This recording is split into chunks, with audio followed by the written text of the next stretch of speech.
We will see. I'm going to pause it here and I'll come back if it starts making a noise. This needs to get up to around 70 or 80 degrees here.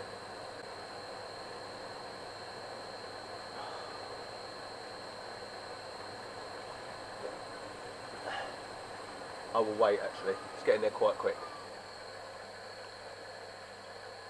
Oh, it's just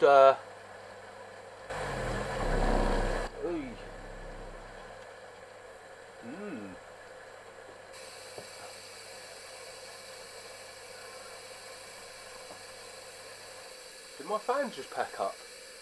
Never, that would be unreal.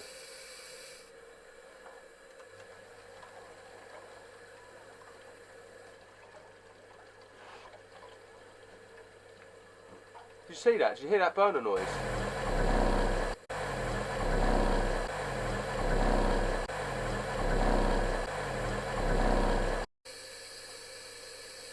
That'd be unreal if that's what's just happened.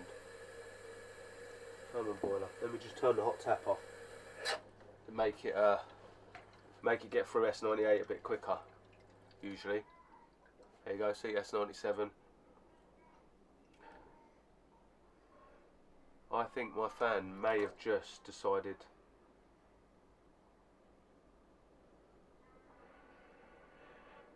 Okay, no demand. I'm going to now turn this back on.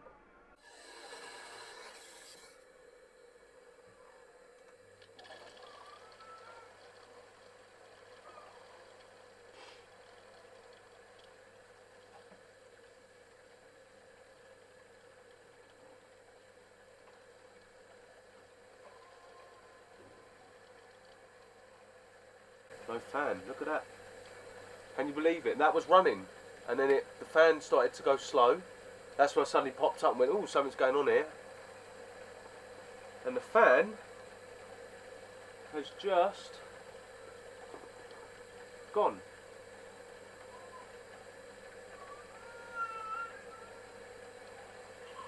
It's just brilliant, isn't it? I'm just going to check the harness, make sure there's nothing.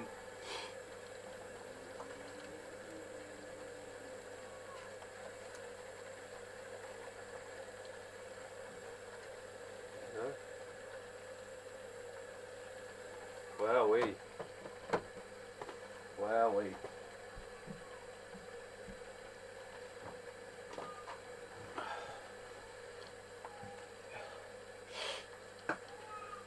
Multimeter time. F32. Right. What an unusual event. Okay, so I'd just like to say someone recommended these probes to me. Said they are much better than what I was using. What I was using was dangerous. I like them, but when you're working on boilers, you always use them like that. So they're the same as my old probes. In terms of safety. They're nice, but, you know. Right, so, off the top of my head, I can't remember the voltages and whatnot on this fan. I know it's going to be a 24 volt fan. I don't know what wire does what. I'm assuming the red is going to be constant power. And black potentially could be ground. So let's... Okay, just a quick heads up here. The first time I tested this fan, I actually moved the wrong probe around. I moved my black probe around. So I wasn't getting the readings I was expecting, which made me do a further test on the board to check the board wasn't fried. So you'll see me do that PCB test in a second. And then if you watch the way I test the fan the second time round, I put my black probe in the earths of the boiler, which is basically the chassis of the boiler, so the metalwork of the boiler, and that eliminates any issues with because I wasn't aware of what was what on that harness. It means I know I've got a ground. I've got a factual definite ground with that, or neutral, with that black probe, and then I know what I'm testing with my red probe. I'm getting the correct readings on my multimeter, and that's just because I didn't know the cable. I didn't know the exact pin out of the plug on the fan, so hopefully that will explain that. You'll see this in a second, but basically the first way I done it didn't give me the correct readings. Put that on there. Right, we've got 20 volt DC. Let's go across the blue.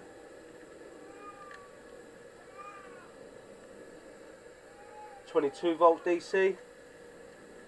The grey, 15 volt DC. So there's voltage on everything in there. So my understanding of this will be, let me just go do some other checks here quickly. Right, we've got nothing on the blue. 5 volt on there. Let me just check the 24 volt side of this boiler. It's quite easy to do that. Put this on ground somewhere. This boiler's got E-bus control on it. Anyway, put this on earth. And then come over to 7, 8 and 9. Nothing on there. Alright, so on 8 we have 22 volt, 22.92. It's nice and static, it's not jumping all over the place. Nice and static, not jumping over. So I'm going to reset the boiler and see what happens when the fan's meant to run.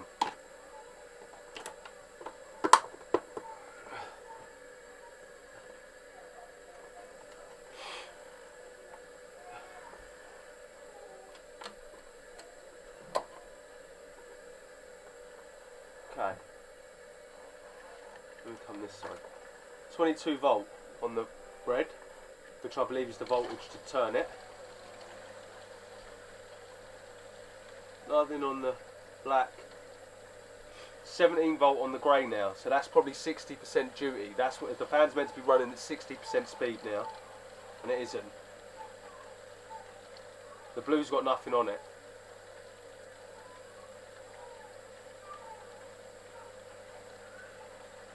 Seven, 10, 13, 17 on the grey. The grey is the speed control, obviously, because that's the one that's altering, and the boiler's trying to get the fan to run.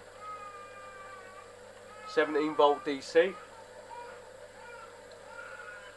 The boiler will try again in a minute and we'll see that change all over again. Can't believe this has just happened. There you go, 15, 12, 11, 10, 7. Okay? So the boiler is trying to tell the fan to work. And the fan is saying, haha, 10-year-old boiler needs a fan too. It's a complete pain in the arse because I haven't got a fan. So saying that, I might have a fan. I'll have to go and check. But as you see, the fan has failed. While it was running, while I was sat here watching it, while you were on, that's the crux of it. Brilliant. You just saw that work and you heard it baffle out, but really bassy as the fan failed. Okay. And as you see, without knowing how the wiring's meant to be on the fan, I've interrogated it and worked out how it's meant to be. You can do that on any fan. Any fan. F32. So when this fan's not meant to be running, let's see what we're meant to have.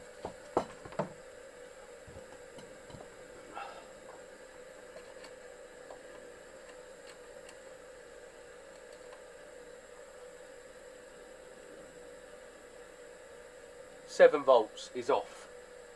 So that 7 volts there tells the fan, no, we don't want to run. This red, I'm going to try and explain this. This red is the power that's used to turn the fan, to actually make it move, is always there. 22 volt on this one. That's always there to tell it to move. So on these fans you have the power to make it move, the ground, so the neutral effectively, the thing that it needs to create the circuit to make it run. Then you have a sense wire that senses how fast it's running off a hall sensor and tells the PCB I'm running this fast. And then you have the wire that's from the PCB telling it how fast to run. So the PCB says I want 2000 RPM and the hall sensor says I'm running at 2100 RPM. The board goes, okay, that's, I don't know what this percentage is, but okay, that's within 10%, that's okay. If it starts to go without, like out to 2400 RPM, the hall sensor would tell the board and the board would go, oh, there's a problem with the fan. That doesn't usually happen. This is what happens. It just craps itself and stops working. So now I'm going to go and see if I have a fan anywhere. I don't think I have, but I'm going to have a look because it's really annoying now. Right, okay, so luckily enough, or unluckily enough, Plumber Centre had one in stock.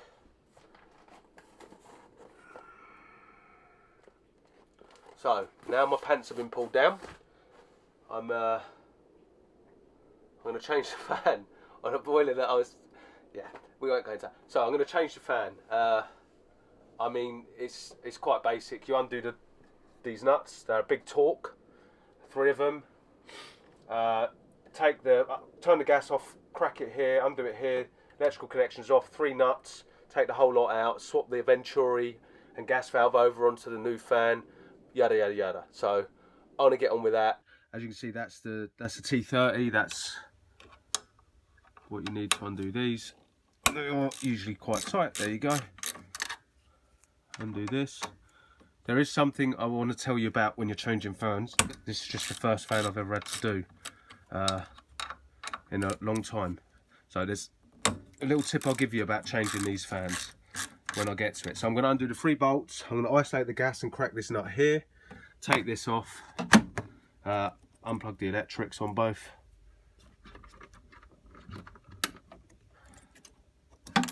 Yeah, like that. And get this fan and Venturi and gas valve out. Okay, so fan's all undone, all the bolts, the gas, and it's quite simply tilt it forward, wiggle it out, just watch the cables. 1 fan unit out. Now let's get the Venturi and gas valve off the fan unit.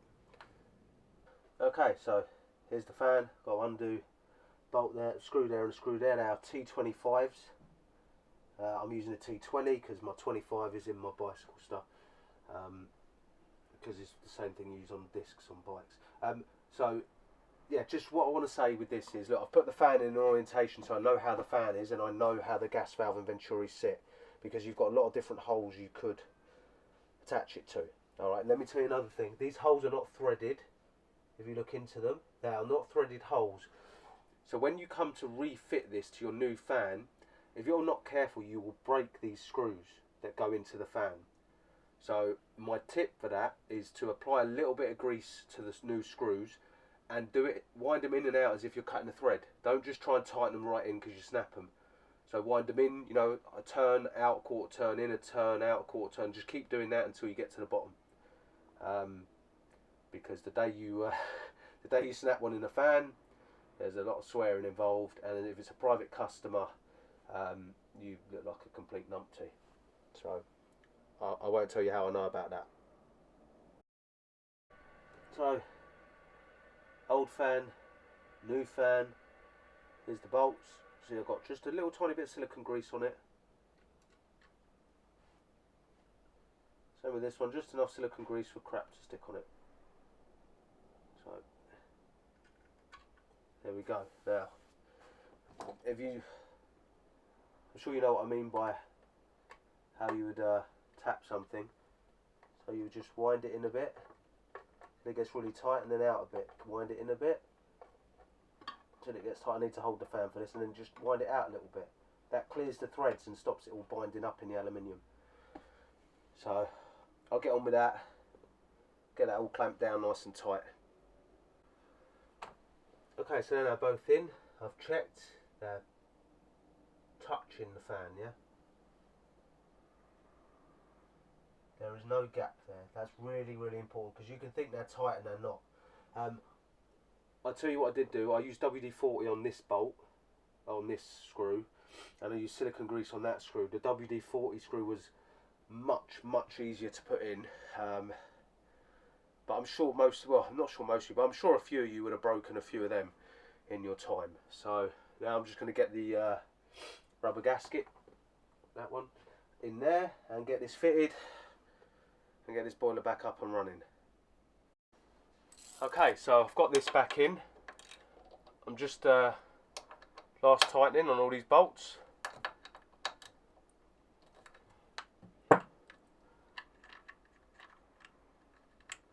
Okay, we're back on and in.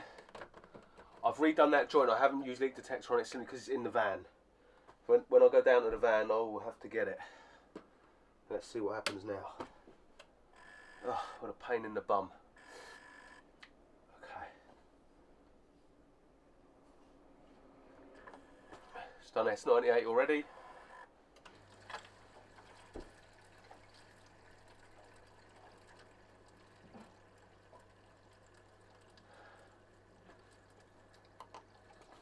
See if this fan runs, shall we?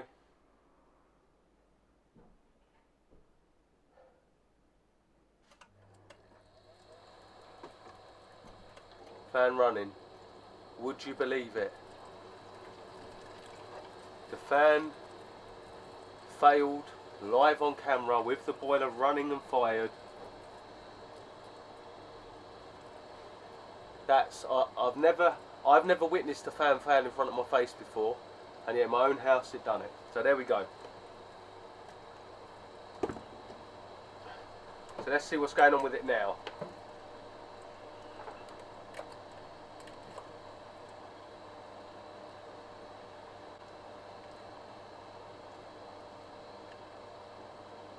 .22 volt, 6 volt on the black, 13 volt on the grey, and nothing on the blue, I guess. Right, so the way this is, the red is the power to make it run, the black is the hall sensor telling the PCB how fast it's running, the grey is the PCB telling the fan how fast it wants it to run, and the blue is the ground, the neutral effectively, which lets everything else work. Okay, so that's how you, without a diagram, without knowing what's meant to be what, that is how you would diagnose a fan. And after the fact, now we can see that the grey, the black is the hall sensor telling the board how fast it's running, and the grey is the PCB telling the fan how fast it wants to run. But you didn't need to know that to diagnose it. You just needed to know that one had a constant power of 20 odd volts. And then there was two with nothing on, so one of them would be the ground, one would be the hall sensor, and the other wire needs to have a varying voltage. But you just reset the boiler and hold your probe on there, and you'll see the board tell the fan how fast to run. Providing that's doing something on that grey wire, you know the board is trying to make this fan work. So that's how you determine that it's a fan problem, not a PCB problem, because that can be a load of fun nowadays. Ooh, that didn't sound great. So I'm now going to go and run a hot tap, and go back to where we were a minute ago. See if this boiler is going to overheat or not, or make the noise or not. Sorry. Tap's running, boiler's on. I'm going to stop the tap running using the filling loop. Get the boiler past the self-test stage.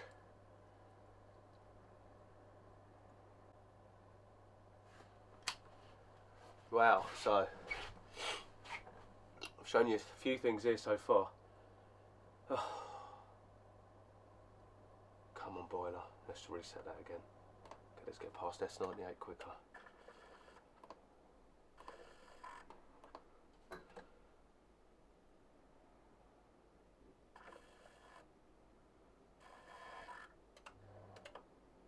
No, saw the pump spike, S31, no demand. Okay, now we're going to put demand on it.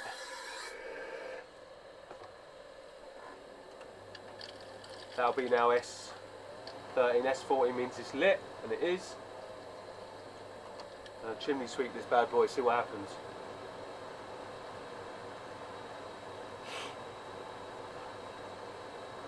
I'll come back to you in a minute when it's making the noise. Hopefully the fan doesn't fail.